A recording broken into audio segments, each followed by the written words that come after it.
What we're going to do in this exercise is take a look at using the IMVU Studio Toolkit for Blender to make a simple accessory item. So, as always, we need to start from a clean scene. So, File, New, General. So, File, New, General, that will just reset everything. And then we want the toolkit. So, View, Sidebar. There's the sidebar, there's the toolkit tab. Click. And we want attachment tool for this. So click on the heading and then on append attachment file button. So click on that and it'll drop in this skeleton. So this represents the avatar. Each one of these is a bone. Well, it's actually an armature, but this represents a bone of the avatar, and we need to select one of these relative to where our accessory is going to appear. So we're going to do one for the head. So we need to set that as the target, and for that we want to be in the bone option, and we can set this by using the eyedropper, which will allow us to click on that and then click on the bone that we want, or we can use the bone list selector, which will list all the bones that are available. So if we click head, that will set that and then display the avatar. So if we wanted to use the eyedropper, let's just remove that. If we wanted to use the eyedropper, we activate the eyedropper, mouse over the armature, or bone, armature that we want to use. We'll get a little highlight that tells us what the bone is, and then all we do is just click on it. And that again will set the bone and display the avatar. So we want to set the mesh, so we'll use the default, so default male. So we have the default male. So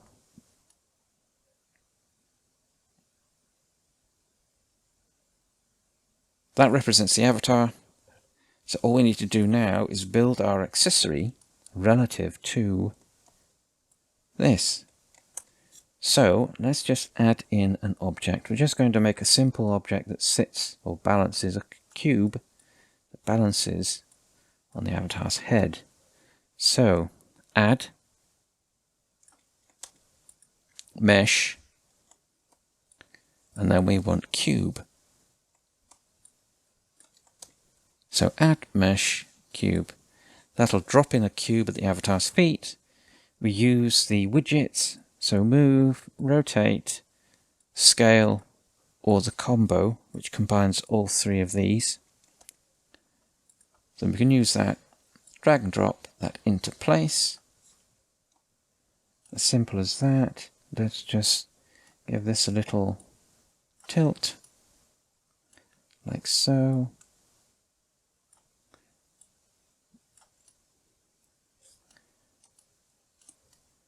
That's the position. And that's all we need to do for this. Nothing particularly complicated, because what we're doing is just going through the process. So we need to set a material onto this now. So we want to be in material properties. We can select a material from our available materials. So if we click on the Browse Material button, we'll get a list of all the materials that are being used by the avatar, and at the bottom we'll have material, and this is the default material that's assigned to the cube, so we could use that.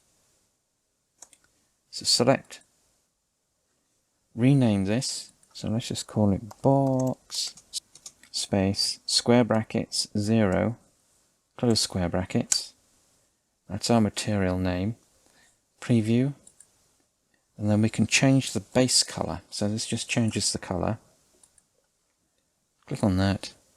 Let's just change the color. So that's what our box will look like. But what we can do is assign an image to this. So that if we export this now, what will happen is that the exporter will convert this color into an image, into a little bitmap, that will then be loaded into Studio as the image for our accessory. But if we want to actually use an image, we need to go into Shading Workspace. There is our avatar, there is our cube. And we've got, in the bottom half, the node editor, we've got our node basics. So we've got our principal BSDF, a material output. These are the defaults.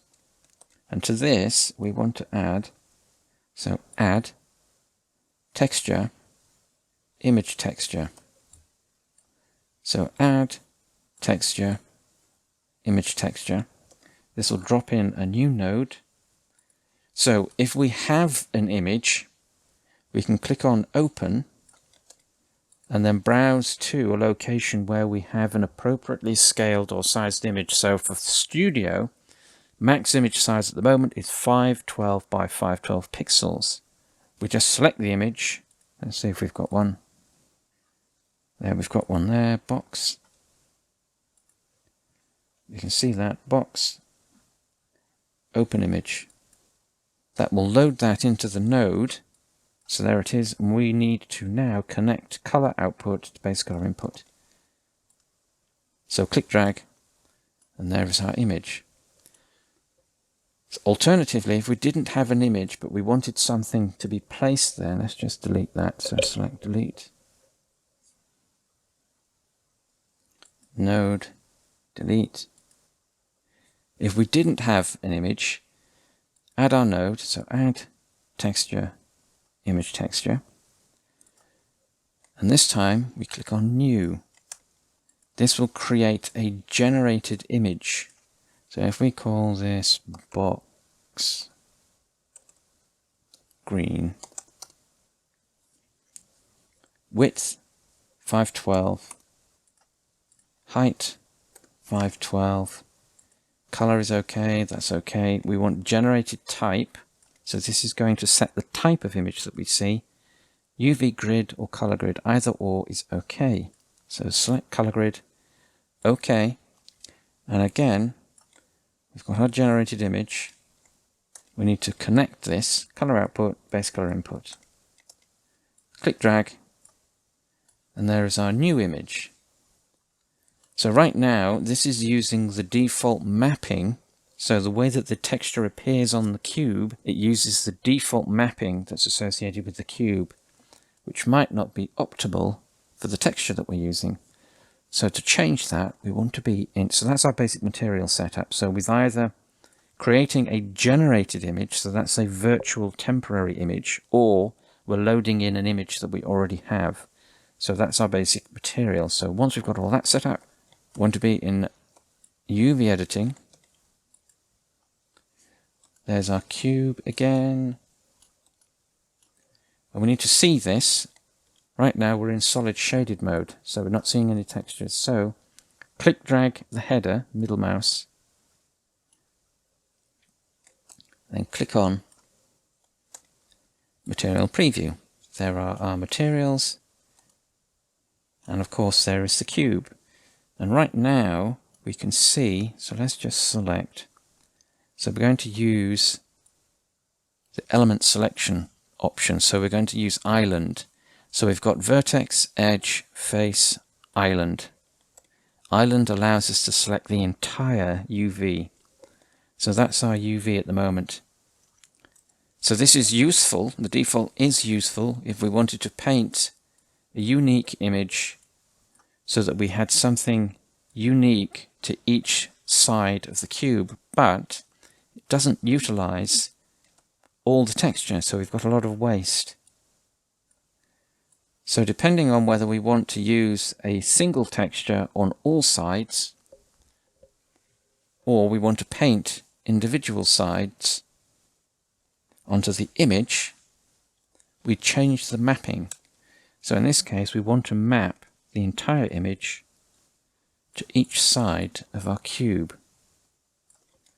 And for that, all we need to do is make sure that we're in edit mode, which we should be. So click drag middle mouse again. we should be in edit mode automatically when we enter UV editing. And then all we need to do is make sure that we've got everything selected, select all, and then from the UV menu, we want reset. This resets all the UVs, and we can see that the alignment is a little off. So what we can do here is a little bit of UV editing. So we're going to deselect the top and bottom faces because those are okay. So we want to shift into face select, and then shift click the top and shift click the bottom so that we just have the sides. And then in the editor, the UV editor, make sure all of the UVs that are selected on our cube, or the faces that are selected on our cube that exposes the corresponding UVs, make sure all those are selected. So select all, and then using the rotate widget, we can rotate, so hold Control, snap to the grid, which way around, that way. That snaps to increments, and we've uprighted our images. So whilst we're here, that's just our UV sorted out. That's very simple UV editing. Whilst we're here, because we created a generated temporary image, we can make this real by going into the image menu and then save as. Box green, PNG, that's okay. Let's just decompress. So we can set the file type, PNG, JPEG, Targa. Any of these options will do, as long as we can open them in our image editor if we want to further edit the image. So we'll just stick with PNG and then save as image. So what that will do is it'll convert it into an actual bitmap, and it'll make the association in Blender on the material to that bitmap. So the material will now be referenced in that bitmap. So that's our image, and that's our UV mapping, and that's our material. So let's go back to layout. This is the default. Let's make this a little bit interesting. So let's duplicate this cube. Duplicate objects. So object, duplicate object. So we make sure our object is selected. Press escape to reset, and then we'll use our widget to play around with our cube. So we want to scale uniformly, so let's use the scale widget.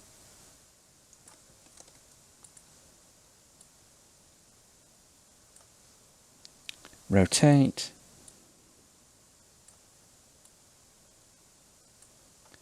Move.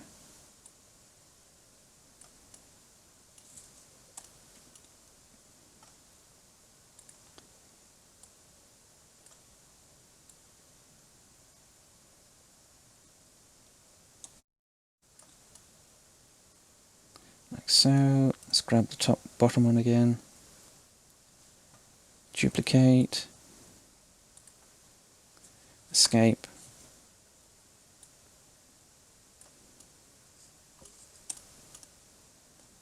Scale.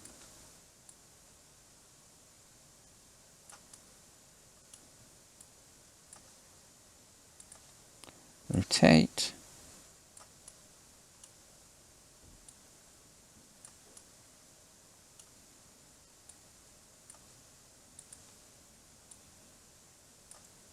Make that stick out a little bit further from the front.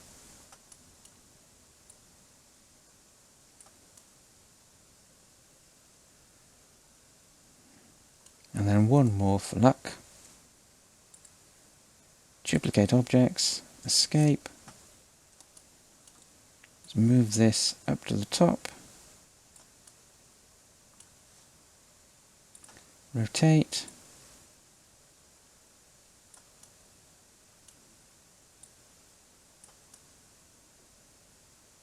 Let's make this bigger. Scale. It's a very big box.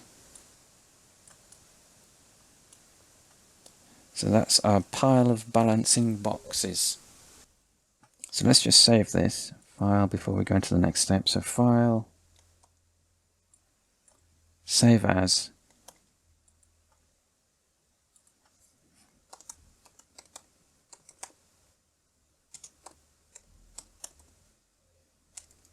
Balancing boxes.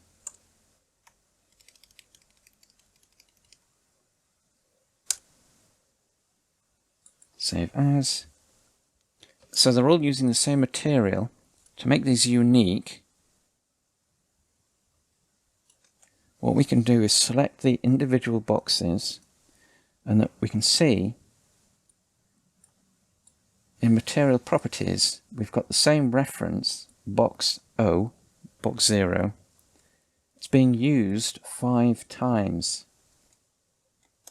So what we want to do is just click on each of these in turn, and then click on the numbered button.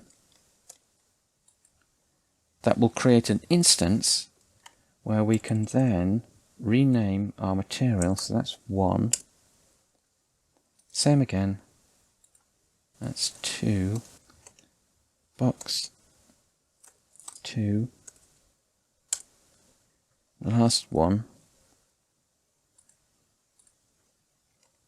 Box 3. So we've now got 4 materials using 4 different instances of the material. So this will use the same image. We don't necessarily need to do anything here. This is just to make sure that Studio picks up on the fact that there are 4 individual materials that we can then load in distinct images for each one of the materials. We don't necessarily need to do that in Blender. All we need is to make sure that our materials are unique. So let's just quickly save this again. Save incremental. If you don't have save incremental, that's a feature that's available for Blender 4.0 and above. Just save as. Just give this a number. Save as. So what we want to do here is join all these together. So click, shift click, shift click, shift click, and we want the bottom one to be basically the target or origin object, because we want to use the origin point of our object to make sure that that's down there. So select all our objects, then from the object menu we want join. So object, join. That joins all our objects together, makes this next step. So we're basically prepping for export for IMVU. So now that we've got everything selected and set up and joined together, we want to be in the toolkit and set up mesh. So click the setup mesh button, and that will drop in the armature that's going to be used to actually create the accessory or the attachment. We don't necessarily need to do that ourselves. Once we've clicked this button, the toolkit will do all the necessary setup automatically for us. And then all we need to do is save the file, save as, because we need to save before we get export. So all we need to do now, make sure our object is selected and click export. We'll get a confirmation message down at the bottom. So we can now open this as an FBX file into Studio. So in IMVU, create our new project. We want to be, in this case, men accessories. There's the male accessory. Select, there's our preview. Click Derive.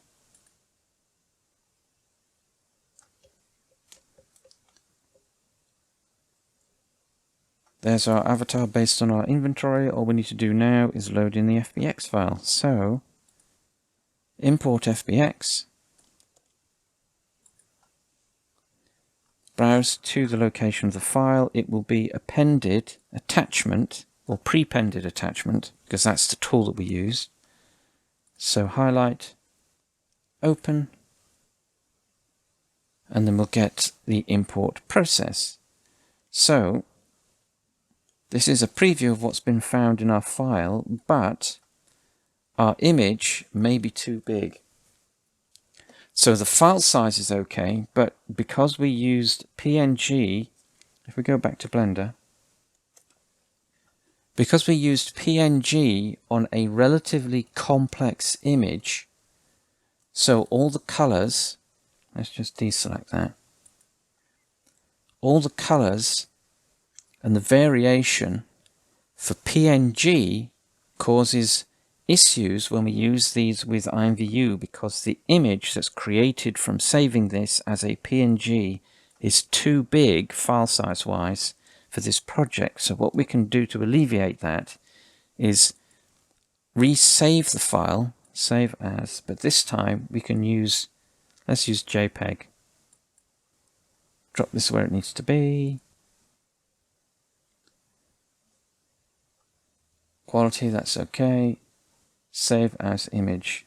So what this will do is it will replace the PNG that we previously saved. So if we go into shading workspace, we'll still get the same name or label reference because we haven't changed the name of the file, but the image will be the JPEG instead of the PNG.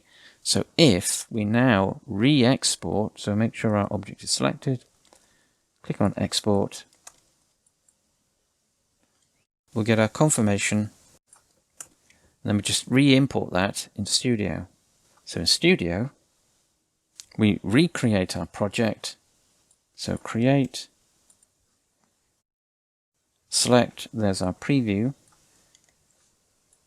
derive, there's our avatar again, load in the FBX, and this time, so again, same file, but resaved, select, open. This time we don't have any warnings because we've used a JPEG which produces a smaller image. So now we can set up FBX. So that's what it's found in the file.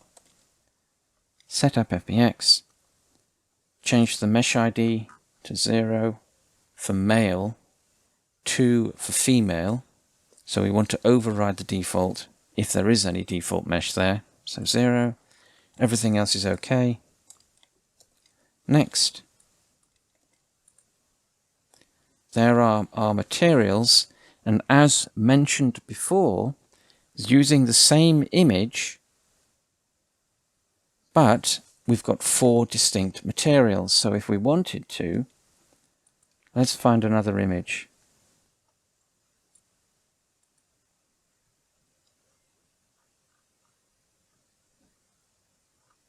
Let's load in that one. We can load in a completely different image.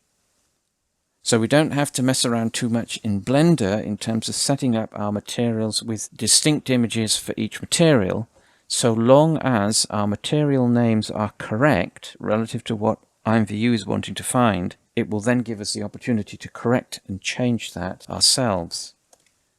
So let's next. No animation, review. That's what it's going to bring in.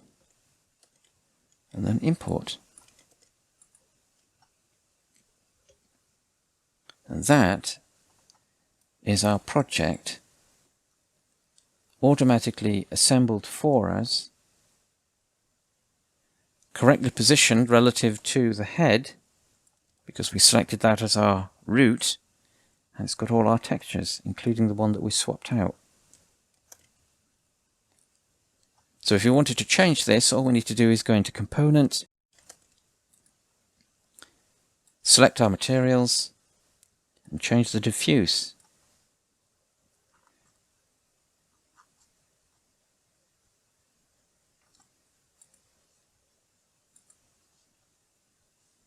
Preview. And there is our diffuse. So that is creating a very simple accessory for IMVU using the Blender Toolkit. And obviously all we need to do now is save the file, File, save as,